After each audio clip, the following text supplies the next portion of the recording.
New Hope TV, your encounter with God. I won't preach from it, but I want to start with a verse that with a couple of verses that we're very familiar with. It's from John chapter 3, verses 1 to 3. There was a man of the Pharisees named Nicodemus, a ruler of the Jews. This man came to Jesus by night and said to him, Rabbi, we know that you are a teacher come from God. For no one can do these signs that you do unless God is with him. Jesus answered and said to him, Most assuredly I say to you, unless one is born again, he cannot see the kingdom of God. Hallelujah. Actually, till about 1 o'clock, I was planning to speak a totally different message, and I had another message, from Hebrews totally ready.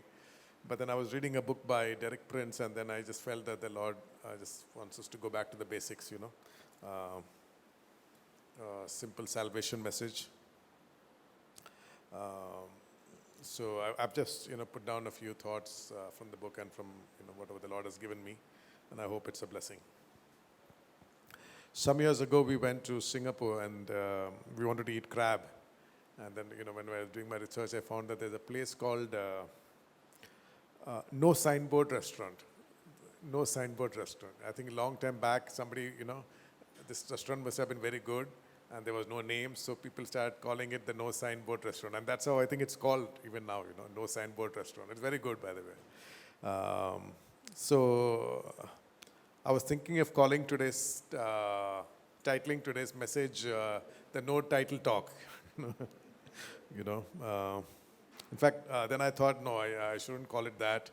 I should leave the option with the hearer. Here are your options. You can call this a foolish message by a foolish preacher. Okay, you can call this message a foolish message by a foolish preacher, or you can call this a wise message. The choice is yours. I hope even if you begin by calling it a foolish message, you don't end by calling it a foolish message. Hallelujah. John chapter 3, verses 1 to 3. There was a man of the Pharisees named Nicodemus, a ruler of the Jews. This man came to Jesus by night and said to him, Rabbi, we know that you are a teacher come from God, for no one can do these signs that you do unless God is with him.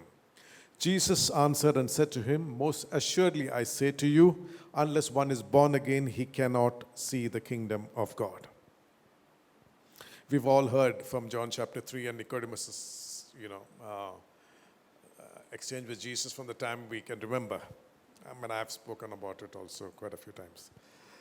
You and I, we are all logical people. We like to reason everything. We like to evaluate everything. We like to esteem the value of something. And then we make our choices. Is this school good enough? Is this college good enough? Is this girl or boy good enough for me? Is this job good enough? We were always evaluating, and we are always reasoning, and we are very logical about everything you do. We go to the vegetable shop, is this guy charging me too much? Whatever. So we're all, very, very practical, very, very logical all the time. And that's a good thing, because at the end of the day, our brains have been given to us by the Lord, and He expects us to use it. There's no merit in being stupid, okay? Nicodemus comes to Jesus and says, we know, okay? Meaning that he and the others have observed, they have evaluated, they have heard Jesus, they have seen him in action, and over time they have come to a conclusion that this Jesus is a teacher sent from God. Jesus might have asked, because I believe this is a very it's a snapshot, it's a summary of what actually happened, because an entire meeting could not have lasted just 4 or 5 verses, there would have been more, maybe Jesus would have offered him tea, I don't know, there were a lot of things would have happened that night when Nicodemus came to Jesus. I'm just going to use some inspiration. I'm just going to use some inspiration to see what all would they have discussed, Not everything, but some things. You are totally free to leave it because it's not in scripture. This is just my, hopefully inspired imagination. So when Nicodemus came and told him this, Jesus would have asked him, why do you say that I'm a man sent from God? And Nicodemus would have told him very openly, because of the way you teach, okay? Jesus would have asked, what about the way I teach? What's so different about the way I teach? I speak in Hebrew, I teach in Hebrew. And Nicodemus would have said, when we teach, mostly they yawn. Okay? Mostly the people yawn. Or, we teach them what everybody else teaches. But when you teach, we notice that everybody is astonished at your teaching. When we teach, they yawn. But when you teach, people are astonished. Nobody wants to leave the meeting. They are sitting there hour after hour after day after day after day. No, everyone's forgotten that they haven't had a shower, they haven't eaten, they haven't done, They're just sitting there waiting, for the next word from your lips. It's very different the way you teach. And Jesus would have said, you said they are astonished, right? Why are they astonished? He says, because you teach like one having authority. How did Jesus teach? He taught as one having authority. You don't teach like us. You teach as one having authority. Let me ask you, did anybody give Jesus of Nazareth authority? Did the Pharisees give him any authority? Did the Sadducees give him any authority? Was he in the governing council of the church? No. Was he a member of the Sanhedrin? No. Was he or high priest, chief priest, or an ordinary priest? No. He was not recognized by anybody of them. The only authority anyone would give him is the chair which you make, you have authority to say what price you want. Or the table you make, you have the authority to decide what is the MRP you want to put on that. That's all the authority we give you. But yet, Nicodemus say, the feeling among the people is that Jesus teaches with authority. For example, he says, you have heard it said, do not commit murder or do not commit adultery. But I say to you. He teaches very different. He teaches with authority. He goes into the inner meaning of the word, not the letter of the law, but the spirit of the law, which they have never heard. And these people at the meantime were adding law upon law, law upon law. You can walk 2.5 feet, but if you walk 2.5 feet and 3 inches, you are violating the law. All kinds of stuff, all kinds of man-made rules. There is a difference between a man who goes just to seminary and a man who goes into the presence of God. Every teacher they knew till then had gone to seminary. But none of them had gone into the presence of God. Jesus spent hours and all nights in the presence of God. And when he comes and speaks, people recognize that this is not a man speaking, this is a man sent from heaven.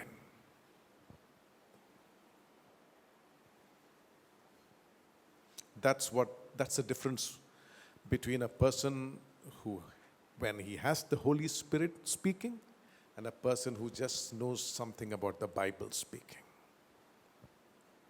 Hallelujah. When Jesus speaks, those words are attested by signs, wonders, and miracles.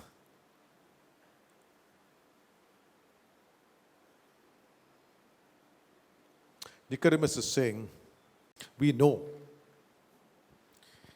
He's being logical. He's observing Jesus. He's looking at, evaluating the things that Jesus is saying.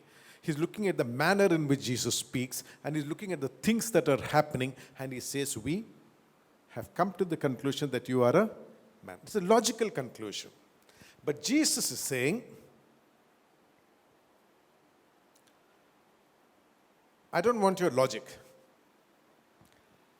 I want your experience. Unless you are born again. This is the problem with a great many number of Christians. They know but they don't have the experience. Logically, they know Jesus is from heaven. Logically, they know. In their mind, they know. That's what they have been taught from the time they are children. Jesus is God, Jesus is God. They know that. But have you experienced? Jesus doesn't want you to just know. He's not opposed to knowing, but he just doesn't want you to know. He wants you to experience. He wants you to experience. That's what he's saying. Nicodemus, you're coming to me with your head, but I'm coming to you from it's not the door of your head that I'm knocking the door of your heart. Hallelujah. Nicodemus is talking logic. Jesus is talking experience. Nicodemus is talking knowledge. Jesus is talking encounter. Hallelujah. Nicodemus is talking sight. We see, we know. Jesus is talking faith. Hallelujah. Let me ask you, have you had an experience of Jesus? I'm not asking whether you know. Nicodemus also knew. Nicodemus also knew. But Jesus said, unless you experience, unless you are born again, you will not see the kingdom of God. Hallelujah. Jesus is not asking whether you agree that he is God. Jesus is not asking us whether we agree that he is Lord. Whether we agree or not, he is Lord. Jesus is asking, have you experienced me as your Lord?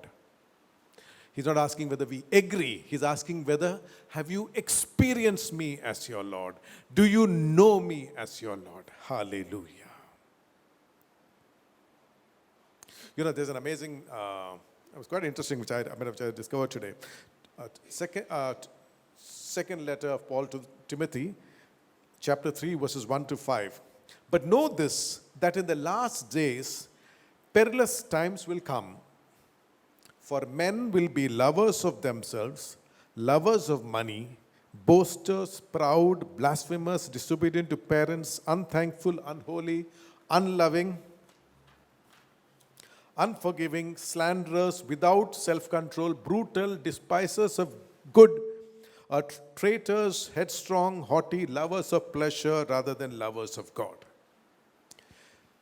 Paul is listing out 18 characteristics of people in the last days.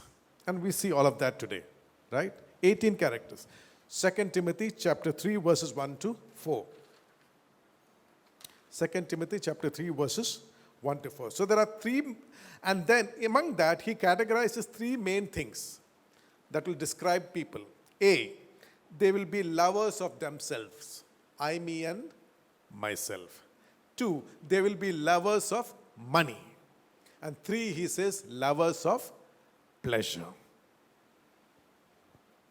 This is what, if you listen to anybody talk, if you go for a party, what will people talk? They will talk about themselves.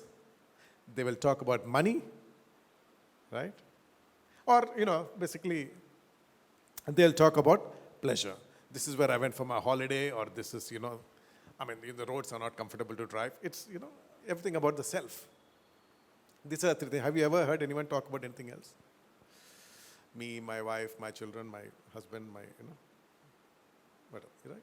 Or it's money. This is what I made, this is what I lost. Stock market, this, whatever. Or pleasure. And yet, if you read the next verse, verse 5, there's something.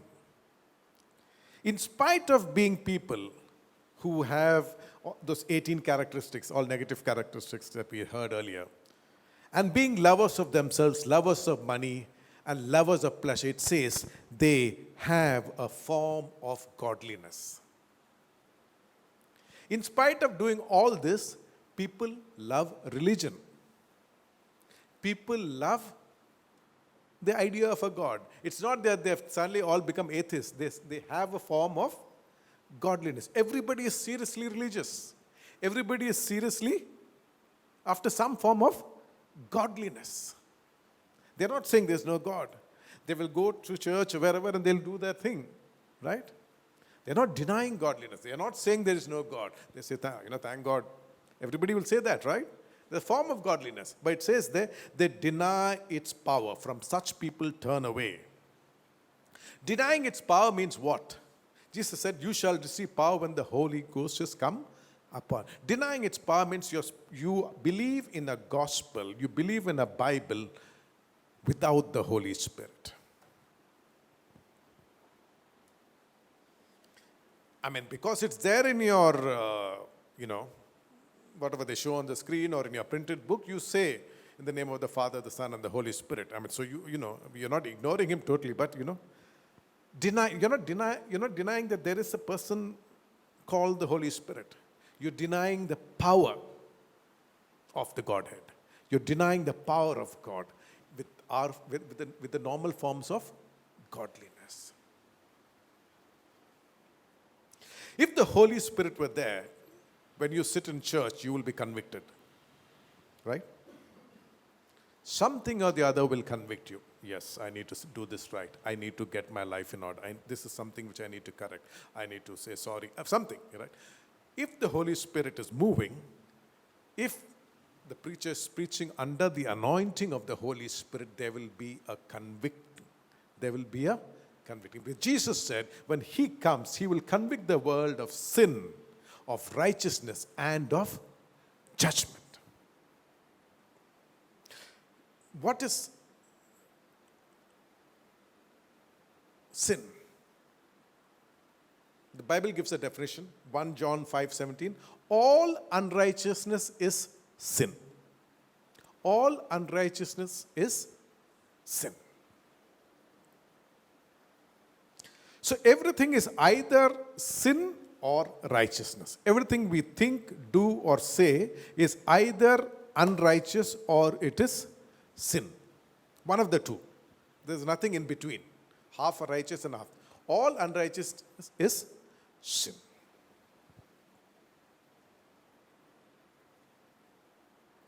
It's like darkness, What is how do you define darkness? You define darkness as the absence of light. How do you define if something is crooked? You draw a straight line from this point to this point. Draw a straight line. And any other line which doesn't fall exactly on top of that is a crooked line. Now your line may be less crooked than my line, but it is crooked all the same. In the same way, what is God's standard? There is a standard of righteousness, right? Just the way there is darkness, you can define what is crooked or what is straight, right? In the same way, the Lord has given us a way to define righteousness in Scripture. What is that righteousness? That righteousness is not the 10 Commandments. The righteousness of God is not the 10 Commandments. The Lord gave us 10 Commandments to live by, okay? But the righteousness of God is not the 10 Commandments. The righteousness that God expects of you and me is not the 10 Commandments. That righteousness of God is a man. If you can turn to Acts chapter 17, verse 31.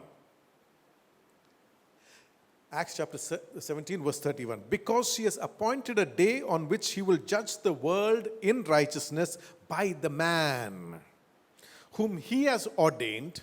He has given assurance of this to all by raising him from the dead. Jesus is the man whom God has ordained to judge the world in righteousness.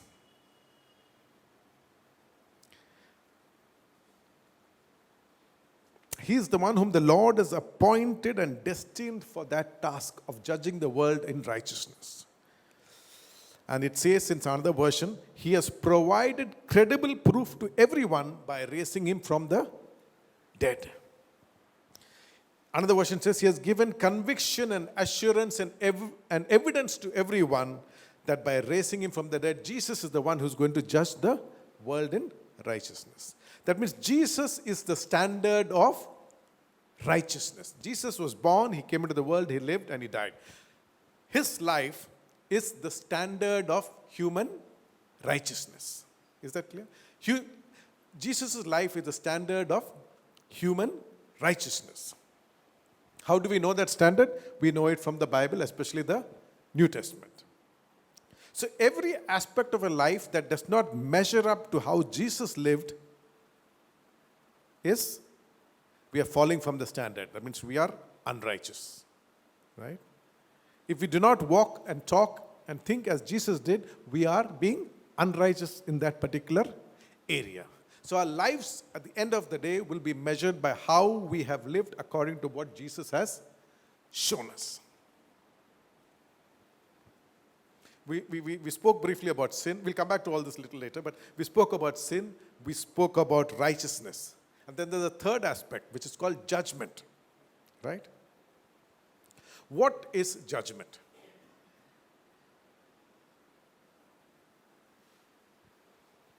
What is judgment? Judgment, in very simple terms, in one word, is an appointment. Judgment is an appointment. It's a divine appointment. No one is excused from that appointment. No one will be exempted from that appointment. No one will be late for his or her appointment. We will not say, I got stuck in traffic, therefore I'll be late for this particular appointment. Judgment is an appointment with God. Acts 17:31. Because he has appointed a day on which he will judge the world. He has appointed a day. There is an appointment for every man on which he will have to face the Lord. Hebrews 9:27. And as it is appointed for men to die once, but after this the judgment. So judgment is a day, it's an appointment that we have with the Lord. We will be very punctual on that, on that day.